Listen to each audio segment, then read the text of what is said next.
السلام علیکم ورحمۃ اللہ وبرکاتہ نحمده ونصلی علی رسولہ الکریم اما بعد۔ آج کا سبق سن لیجئے۔ آج کا سبق کا ٹائٹل ہے روزی میں برکت کے 3 نسخے۔ نمبر 1، لوگ بہت پریشان ہیں روزی کے سلسلے میں۔ تو پہلی بات تو یہ ہے کہ آدمی استغفار کی کثرت کرے۔ اللہ کا وعدہ ہے کہ استغفار زیادہ کرو گے تو میں تمہیں خوشحالی والی زندگی دوں گا۔ یہ قرآن میں ہے، یمتعکم متاعا حسنا الی اجل مسمی۔ خوب استغفار کیجئے۔ نمبر 2، درود شریف پڑھنے کا بہت اہتمام کیجئے۔ اس سے ہم اور غم دور ہوتے ہیں، پریشانیاں دور ہوتی ہیں۔ خوب اٹھتے بیٹھتے درود شریف پڑھیے۔ نمبر 3، علماء حقہ نے لکھا ہے کہ پہلے بات سمجھ لیجئے کہ پہلے نمبر والا نسخہ وہ تو قرآن میں ہے، درود شریف والا نسخہ یہ صحیح حدیثوں میں ہے، اور یہ تیسرا نسخہ جو دے رہا ہوں یہ علماء حقہ نے لکھا ہے، حدیثوں میں نہیں ہے۔ وہ یہ کہ جمعرات کے دن 11 مرتبہ درود شریف پہلے، 11 مرتبہ درود شریف بعد میں، اور 1000 مرتبہ پڑھیے یا غنیو یا غنیو یا غنیو۔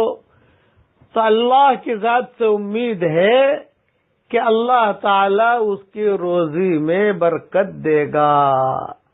جس کو بھی یہ 3 وظیفے بتائے اور جس نے بھی اہتمام کیا، اللہ تعالیٰ نے اس کی روزی میں خوب برکت دی، الحمدللہ۔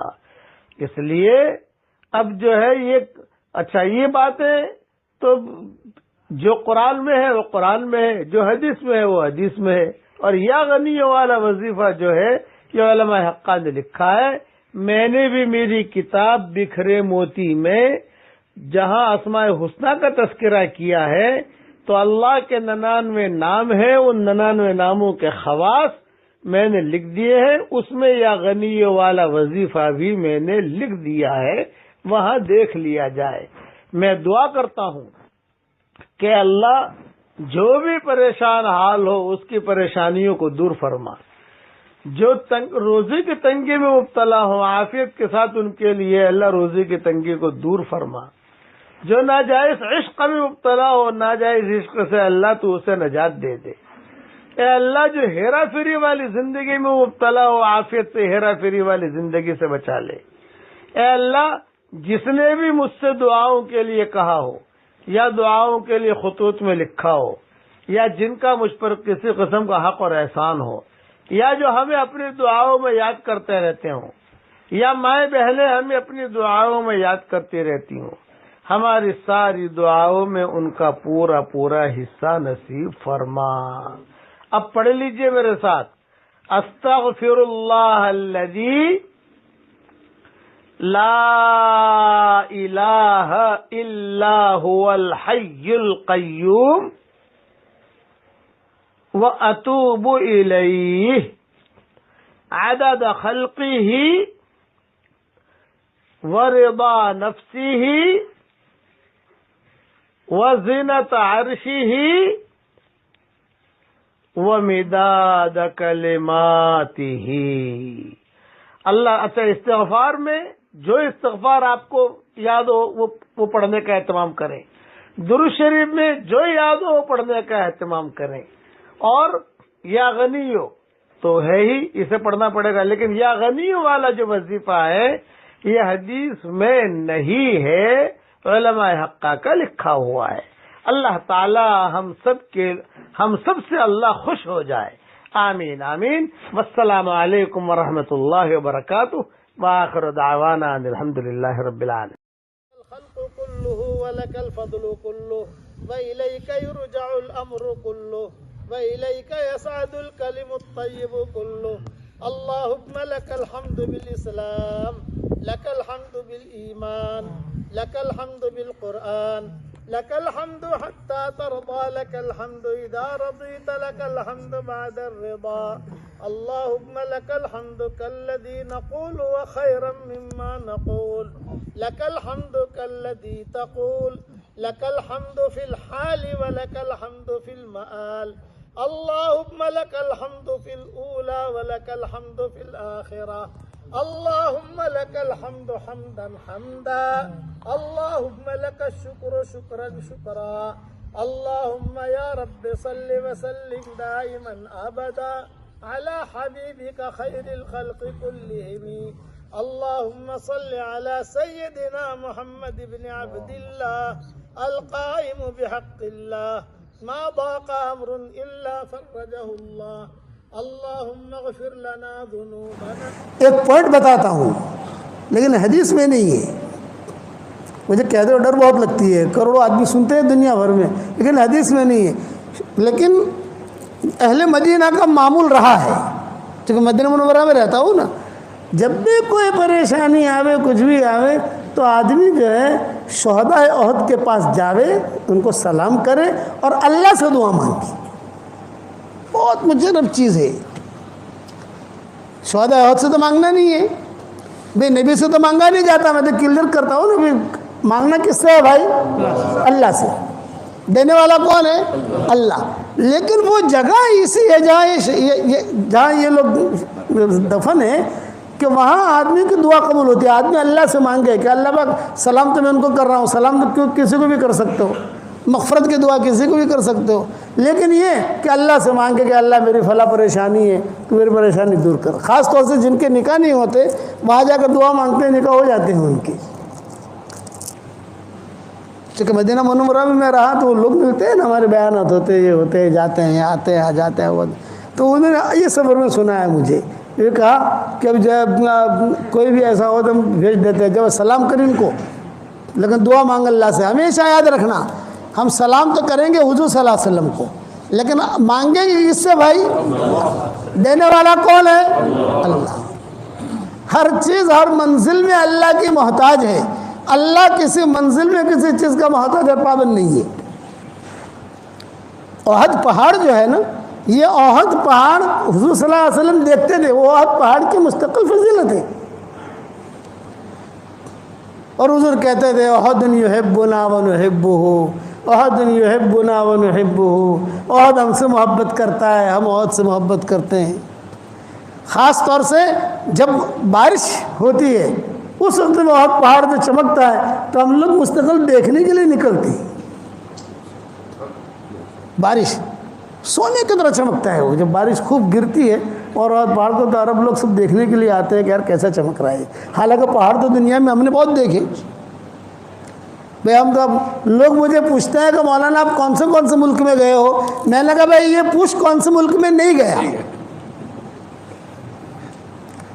یہ پوچھ کہ کون سے ملک میں نہیں گیا یہ پوچھ, تو پتہ چلے کہ یہاں نہیں گیا. اللہ سب جگہ لے گیا, سب جگہ کا پہاڑ بھی دیکھیں, لیکن اس کی نوعیت ہی الگ ہے. مولانا سید خان صاحب رحمۃ اللہ علیہ فرماتے تھے کہ بھئی یہاں سے تم جو ہے احد پہاڑ پر جاؤ اور اللہ سے دعا مانگو.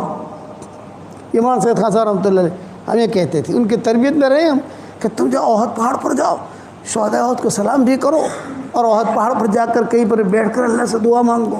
وہ قربانیاں جو ہیں وہ اب تک احد پہاڑ اس کی گواہی دیتا ہے, جو قربانیاں دی گئی ہیں. تو حضور صلی اللہ علیہ وسلم شہداء احد پر گئے اور وہاں جا کر جو انتقال سے پہلے اور یہ کہا کہ دیکھو تھوڑے دنوں میں تمہارے پاس میں آنے والا ہوں. اور صحابہ سے کہا, صحابہ ساتھ تھے نا, یوں کہا کہ دیکھو میرے جانے کا تم لوگ زیادہ ویلا مت کرنا, میری تمہاری ملاقات حوض کوثر پر ہوگی, حوض کوثر تیار کرنے کے لیے جا رہا ہوں, میری تمہاری ملاقات وہاں ہوگی.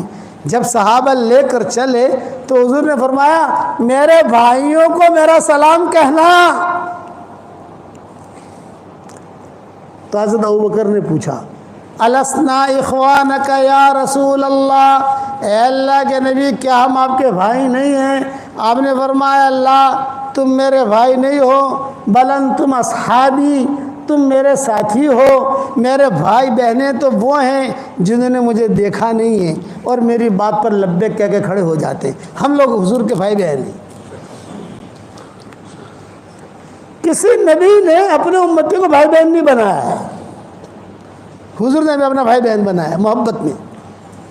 بھی یہ کون ہے کہ حضور کا بھائی ہے، یہ کون ہے کہ حضور کی بہن ہے. حضرت ابوبکر نے پوچھا السنا اخوانک یا رسول اللہ، کیا ہم آپ کے بھائی بہن نہیں؟ آپ نے فرمایا اللہ، میرے بھائی بہن تو وہ ہیں جنہوں نے مجھے دیکھا نہیں ہے، بعد میں آئیں گے، اللہ رسول ہماری باتیں سنیں گے، قدم اٹھائیں گے، کام کریں گے.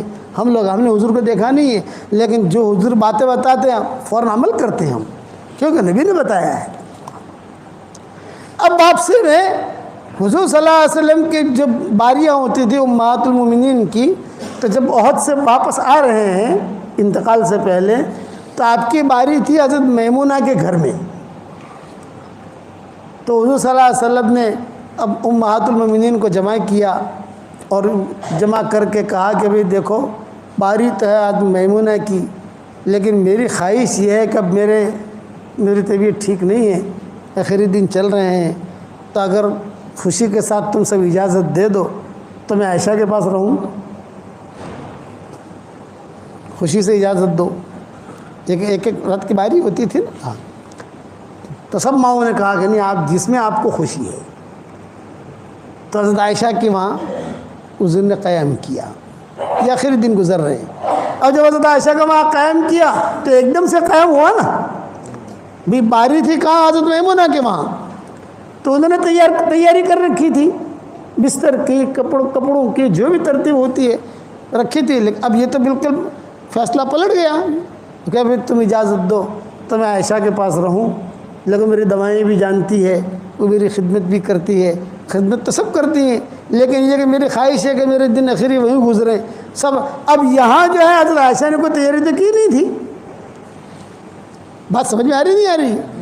یہ مضمون بہت لمبا ہے، 5 گھنٹے کا یہ مضمون ہے جو مجھے 8:25 کو ختم کرنا ہے. کہ بھی حضرت عائشہ نے تیاری تو کی نہیں تھی. تو ساری ماؤں نے کہا کہ عائشہ جلدی جلدی تمہیں جو چیز کی ضرورت ہو ہم مہیا کر دیتے ہیں. کھجور کی ضرورت ہے کھجور لے آتے ہیں، دودھ کی ضرورت ہے دودھ لے آتے ہیں، اور خالتے میں اشارہ کر دینا ہم لے آئیں گے. یعنی دوسرے ماؤں نے مدد کی کمرہ صاف کرانے میں. یہ نبی آ رہا ہے تو کمرہ تو صاف کرنا پڑے گا نا، بستر ٹھیک کرنا پڑے گا، تکیہ ٹھیک رکھنا پڑے گا، جو دوائیں وہ ڈھنگ سے رکھنی پڑے گی. اب حضور صلی اللہ علیہ وسلم یہاں آئے حضرت عائشہ کے کمرے میں. حضرت عائشہ کے کمرے میں جب آئے حضور صلی اللہ علیہ وسلم، تو عائشہ رضی اللہ تعالیٰ عنہ فرماتی تھی کہ حضور صلی اللہ علیہ وسلم کے دوسرے دن جب فجر کا وقت آیا تو سارے کے سارے ملاقات کے لیے آئے. حضرت علی بھی آئے، حضرت فاطمہ بھی آئی، سب آئے، امہات المومنین بھی آئے، حضرت ابوبکر بھی آئے، سب آئے. اور سب نے آ کر کہا کہ حضرت آفتاب کی طبیعت بہت اچھی ہے ماشاءاللہ. شہداء احد کے پاس سے جا کر آ کر تھا بالکل جوان بن گئے، دیکھو چہرے پر کیسا رونق ہے. آپ نے فرمایا ہاں آج مجھے بہت اچھا لگ رہا ہے. وہ جو ٹینشن تھا، وہ جو فکر تھا، وہ طبیعت بے چینی تھی، آج نہیں ہے. آج میری طبیعت بہت اچھی ہے، بہت ہے. تو پھر سب لوگ جڑے ہوئے تھے حضور کے ساتھ. تو اب حضرت فاطمہ نے کہا کہ ابو جی اگر اجازت ہو، میں کئی دنوں سے یہاں پر ہوں تو میں بھی ذرا علی کے پاس ہوا ہوں. حضرت علی بھی تھے کہ ہم ذرا گھر چلے جائیں، گھر کو بھی دیکھ لیں، ہمارا کوئی چوٹی وغیرہ ٹھیک کر لیں، بال وغیرہ ٹھیک کر لیں، گھر کے کچھ کام ہیں دھونے کے کپڑوں کے. حسن حسین کو بھی دیکھا نہیں ہے کئی دنوں سے ہم نے. حسن حسین بھی کھڑے ہوئے تھے وہاں. اجازت لی تو آپ نے حضور نے اجازت دی تھی کہ جاؤ، تم جاؤ. یہ دونوں میاں بیوی نکل گئے. حسن حسین تھے، آپ نے ان کو پیار کیا، آؤ تم بھی جاؤ. ماشاءاللہ یہ بھی کھیلتے کھلتے نکل گئے. اب حضرت ابوبکر آئے. حضرت ابوبکر نے آ کر کہا کہ حضرت میں جو ہے کئی دنوں سے یہاں ہوں، آج آپ کی طبیعت ماشاءاللہ مجھے بہت اچھی لگ رہی ہے، تو میں بھی بنت خارجہ کے پاس ہوا ہوں. بنت خارجہ ان کی دوسری بیوی کا نام تھا جو عوالی میں رہتی تھی. ایک بیوی یہاں رہتی تھی حضور صلی اللہ علیہ وسلم کے قریب کہیں، اور ایک بیوی رہتی تھی بنت خارجہ، اس کا نام تھا. یہ رہتی تھی عوالی میں. آج کل ہم جہاں رہے ہیں عوالی میں، وہاں ان کا مکان تھا. وہاں سے پیدل جانا ہو تو 20-25 منٹ پیدل کے لگتے ہیں وہاں. میں وہاں ہوا ہوں، کئی دنوں سے گیا نہیں ہوں. آپ نے فرمایا ہاں میری طبیعت اچھی ہے. حضرت عمر وہاں کھڑے تھے تو حضرت عمر نے مانگی نہیں اجازت، لیکن حضرت علی نے اجازت مانگ لی، امہات المومنین نے اجازت مانگ لی، سب نے. یہ فرمایا کہ حضرت ہمارے مکان بھی ایسے ہی ہیں، ہم نے چوٹیاں بھی ٹھیک نہیں کی ہیں, کپڑے بھی ایسے ہی رکھے ہوئے ہیں. اب تو عائشہ ہے آپ کے پاس یہاں خدمت کے لیے, ہم بھی اپنا کام نمٹا لیں. آپ نے سب کو اجازت دے دی. حضرت عمر کھڑے تھے, حضرت عمر نے کہا تھا میں جانے کا نہیں, میں نہیں جانے کا, میں نہیں جانے کا. حضرت عائشہ سے کہا میں باہر کھڑا ہوں, کوئی بھی ضرور, میں بیٹھا ہوا ہوں باہر گھر کے, کوئی بھی ضرورت ہو تمہیں یا کوئی حاجت ہو, کوئی بھی چیز لانی ہو تو صرف کھٹ کھٹ کرنا, میں آ جاؤں گا. حضرت عمر نہیں گئے, حالانکہ ان کی بھی ایک دو بیویاں تھیں. حضرت عمر کہتے تھے مجھے کھٹک تھی, میں نے اجازت مانگی ہی نہیں. حالانکہ حضور نے کہا کہ تم بھی جانا چاہو کسی جگہ, میں باہر ہوں. یہ سب چلے گئے. اس کے بعد حضرت عائشہ کہتی تھی کہ حضور صلی اللہ علیہ وسلم نے مجھ سے مسواک مانگا, مسواک دو. تو مسواک تھا میرے پاس, اس کو میں نے اپنے دانتوں سے ٹھیک ٹھاک کر کے حضور صلی اللہ علیہ وسلم کو دیا. تو حضور نے وہیں لیٹے لیٹے, پھر حضور نے کہا کہ عائشہ تھوڑا سا تم میرے پیچھے بیٹھ جاؤ, میرے پیچھے, اور میں تمہارے اس پر ایسا ٹیک لگا کہ تھوڑا سوں, تھوڑا بدن تھوڑا اوپر رہے تو مجھے سانس لینے میں تکلیف نہ ہوگی. حضور صلی اللہ علیہ وسلم نے جو ہے مسواک بھی کیا. اور حضرت عائشہ جو ہے وہ ٹیک کہتی تھی, میں دبلی پتلی تھی, میں جو ہے حضور صلی اللہ علیہ وسلم میں پیچھے بیٹھ گئی. حضور صلی اللہ علیہ وسلم نے جو ٹیک لگایا, بس ٹیک لگا کر حضور صلی اللہ علیہ وسلم دیکھنے لگی. اب میں گھبرائی, میں اکیلی ہوں, سارے تو چلے گئے, سب حضرت فاطمہ چلے گئی, حضرت علی چلے گئے, ابوبکر چلے گئے, سب بڑے بڑے لوگ جو تھے وہ چلے گئے سب. لیکن اتنا میرے دل میں تھا کہ عمر ہے یہاں باہر بیٹھ, عمر ہیں, اتنا میرے دل میں تھا. حضور صلی اللہ علیہ وسلم جو ہے وہ بس صرف دیکھتے رہے, یہاں تک کہ آپ صلی اللہ علیہ وسلم کی گردن جو ہے یوں لڑکی. یہ حضرت عائشہ کی تھی. اور آپ کے منہ مبارک سے لعاب مبارک جو ہے وہ نکلا اور میرے ہنسلی کے گھڑے میں آ کر گرا. ہنسلی کا گھڑا تو سمجھتے ہو نا, ہنسلی کے گھڑے میں آ کر گرا. یہ حدیث کے الفاظ کہہ رہا ہوں میں آپ کو. اب میں خبر آئی, مجھے ٹھنڈک بھی لگی, کمرے میں خوشبو بھی آئی, خوشبو بھی دیکھی, سنگی. اب میں گھبرائی, میں نے کہا یہ کیا ہوا اچانک, سب تو چلے گئے. تو میں آہستہ آہستہ آہستہ پیچھے ہٹی, پیچھے ہٹی اور حضور صلی اللہ علیہ وسلم کو کہتی رہی یا رسول اللہ, یا رسول اللہ, یا رسول اللہ. یوں تھوڑا ہاتھ پھیرا, تھوڑا انگلیاں دبائیں, شاید کچھ بات کریں حضور صلی اللہ علیہ وسلم کچھ, لیکن حضور صلی اللہ علیہ وسلم خاموش. اب میں نے کبھی کسی کو مرتے دیکھا نہیں تھا. میں ایک تو کسی کو مرتے دیکھو تو ہمارے خاندان, ہمارے یعنی امہات المومنین میں سب سے زیادہ معمر عورت تھی ام سلمہ. یاد رکھنا امہات المومنین کی جو ٹولی تھی نا پوری, تو اس کے دو ذمہ دار تھے. آدھی ٹولی کی ذمہ دار حضرت عائشہ ہوتی تھی اور آدھی ٹولی کی ذمہ دار حضرت ام سلمہ ہوتی تھی. کسی مسئلے میں حضرت عائشہ اور ام سلمہ متفق ہو گئی تو حضور کہتے تھے کوئی ٹینشن نہیں, دونوں متفق ہو گئی. اور اگر ایک نے بھی مخالفت کر دی تو ٹینشن شروع. تو یہ ام سلمہ معمر تھی. ابو سلمہ کو مرتے ہوئے دیکھا تھا انہوں نے. یہ آئی حضرت عائشہ کے پاس اور حضرت عائشہ کے پاس کہا عائشہ کیا ہوا, کیا ہوا, یہ بولے بھی ایسا ہوا, میں تو اکیلی تھی اور یہ دیکھو, یہ حضور کا تھوک مبارک بھی دیکھو ہنسلی کے گھڑے کے اندر. ہنسلی تو سمجھتے ہو نا بھائی, بعض لوگوں کا جو گھڑا ہوتا ہے. تو عائشہ کہتی تھی وہ سب تو میرا گھڑا تھا, اس وقت میں بدن موٹا نہیں ہوا تھا تو گھڑا تھا. تو اس ہنسلی کے گھڑے میں جو ہے حضور صلی اللہ علیہ وسلم کا لعاب مبارک گرا. تو حضرت ام سلمہ نے کہا عائشہ کوئی ہے نہیں یہاں, مرد گنے حضرت عمر ہیں, حضرت عمر مجھے کہہ گئے ہیں, باہر کھڑے ہیں وہ حضرت عمر. تو حضور کا تو انتقال ہو گیا ہے. یہ ام سلمہ نے کہا کہ موت ایسی ہی آتی ہے. دیکھیے پسینہ بھی ہے, دیکھیے کسی کا انتقال ہو جائے اور پیشانے پر پسینہ آئے, یہ اس کی مغفرت کی علامت ہے. اس لیے میں کہتا ہوں کہ آدمی زیادہ سے زیادہ کلمہ پڑھتا رہے، لا الہ الا اللہ محمد رسول اللہ، زیادہ سے زیادہ کلمہ پڑھتا رہے۔ موت کے وقت میں زبان جو ہے اتنی بھاری ہو جاتی ہے کہ کوئی چیز زبان سے نکلتی نہیں ہے، کہ کلمہ بار بار پڑھتا رہے گا کلمہ نکلے گا۔ جب حضرت ام سلمہ نے کہا کہ بھئی یہ تو حضرت عائشہ کہتی ہے کہ مجھے تو پتہ ہے حضرت عمر وہاں ہے، تو فوراً جائے دستک دی، فوراً کھٹ کیا۔ تو حضرت عمر نے کہا کچھ کہنا چاہتی ہو عائشہ؟ یہ فرمایا کہ تمہارے نبی کو دیکھو کیا ہو رہا ہے۔ صحابہ اور بھی تھے، تو حضرت عمر کہتے ہیں کہ میں نے کہا کہ تم بقی کی طرف منہ کر کے کھڑی ہو جاؤ۔ بقی جو ہے مشرق کی طرف ہے، کہ بقی کی طرف منہ کر کے کھڑی ہو جاؤ پردے کے ساتھ، میں آتا ہوں اندر۔ حضرت عمر آئے، حضرت عمر کے ساتھ مغیرہ ابن شعبہ بھی آئے، یہ دو آئے، اور انہوں نے جو آ کر دیکھا حضرت عمر نے اور کہا، اور جو حضور صلی اللہ علیہ وسلم کے پیشانی پر ہاتھ بھی رکھا، ہاتھ بھی دبایا، پاؤں بھی دبایا حضرت عمر نے، کہ حضور خاموش، اور مغیرہ ابن شعبہ بھی خاموش۔ حضرت عمر نے کہا عائشہ گھبرانے کی بات نہیں ہے، غنودگی طاری ہوئی ہے اور بہت سخت غنودگی ہے، تھوڑی دیر میں انشاءاللہ غنودگی ختم ہو جائے گی، ٹینشن مت لو، حضور کا انتقال نہیں ہوا ہے۔ یہ حضرت عمر نے کہا کہ حضور کا انتقال نہیں ہوا ہے، غنودگی ہے، گہری نیند میں ہے حضور، اور تھوڑی دیر میں غنودگی ٹھیک ہو جائے گی۔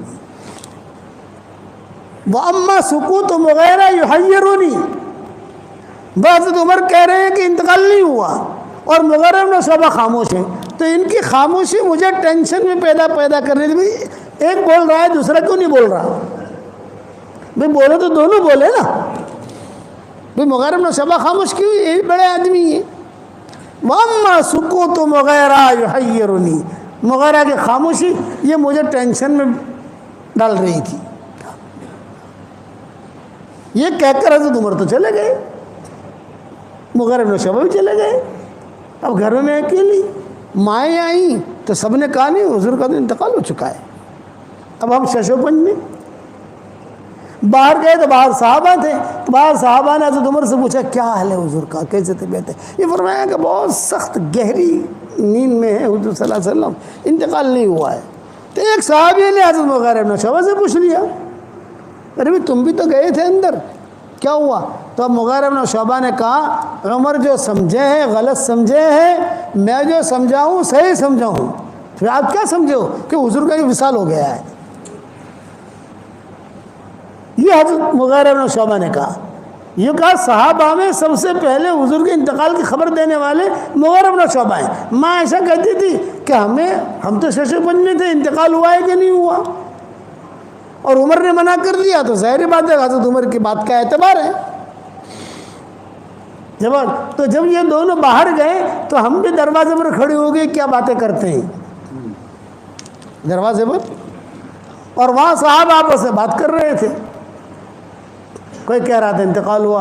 حضرت مغیرہ ابن شعبہ نے کہا نہیں بھی دیکھو عمر جو سمجھے ہیں وہ غلط سمجھے ہیں، میں جو سمجھاؤں صحیح سمجھاؤں، کہ حضور صلی اللہ علیہ وسلم اللہ کے وہاں چلے گئے۔ اب اتنا حضرت عمر کو سننا تھا، حضرت عمر جذبات میں آ گئے۔ یہ فرمایا خبردار، جس نے کہا کہ حضور کا انتقال وہ اپنا انتقال سمجھ لے، تلوار نکال لی، حضور کا انتقال ہونا ہی نہیں ہے۔ ابھی تو کتنے کام باقی ہیں یہودیوں کے، بے ایمانوں کے سارے دنیا میں دین پھیلنا ہے، یہ باقی ہے، یہ باقی ہے، یہ باقی ہے، یہ باقی ہونا ہی نہیں ہے۔ ابھی وقت مرے جائیں گے دنیا سے، لیکن ابھی نہیں، ابھی حضور کا انتقال نہیں ہوا ہے۔ اب مغیرہ ابن شعبہ جو ہے سہم گئے، ڈر گئے، گھبرا گئے، بڑے آدمی ہیں۔ بس یہ مضمون یہاں پر ختم کرتا ہوں بھائی۔ کتنے بجے؟ 8:30 بجنے آئے۔ یہ مضمون انشاءاللہ بعد میں پتہ نہیں کیسے شروع ہوا ہے، یہ مضمون بعد میں سنائیں گے، ہمیں ہمارا 2 گھنٹے کا سفر بھی ہے بھائی۔ اب آپ لوگ اب جب بھی اللہ مجھے دوسری مرتبہ لائے تو خالی یہاں تک کہنا یہاں تک کہا تھا تم نے، تو بعد میں آگے بیان کریں گے انشاءاللہ۔ اتنا لمبا مضمون ہے، پھر کیسے حضور کا انتقال ہوا، پھر کیسے جو ہے جنازے کی نماز پڑھی گئی، سب کیا۔ میں تو آپ حضرات سے ایک درخواست کرتا ہوں میں آپ سے کچھ ہدیہ لینے آیا ہوں, مجھے ہدیہ دو گے بھائی؟ دیکھو آواز ڈھیلی پڑ گئی. ارے ہدیہ دو گے کہ نہیں دو گے؟ دیکھو ہم چندہ نہیں مانگتے, میرا کوئی مدرسہ نہیں ہے, کوئی چندہ نہیں مانگتا, لیکن ہدیہ ضرور مانگتا ہوں. دو گے بھائی بتاؤ؟ بس میری درخواست یہ ہے کہ جب بھی میرے سبق سنو یا جب بھی میرے بیانات سنو, میرے لیے دعا کر دینا. اتنا تو کرو گے کہ نہیں؟ ایک بات یہ ہوگی. دوسری بات یہ ہے کہ میں آپ کو ہدیہ دینے آیا ہوں, 10 مرتبہ سورہ اخلاص پڑھ لو تو جنت کے اندر ایک محل تیار ہو جاتا ہے.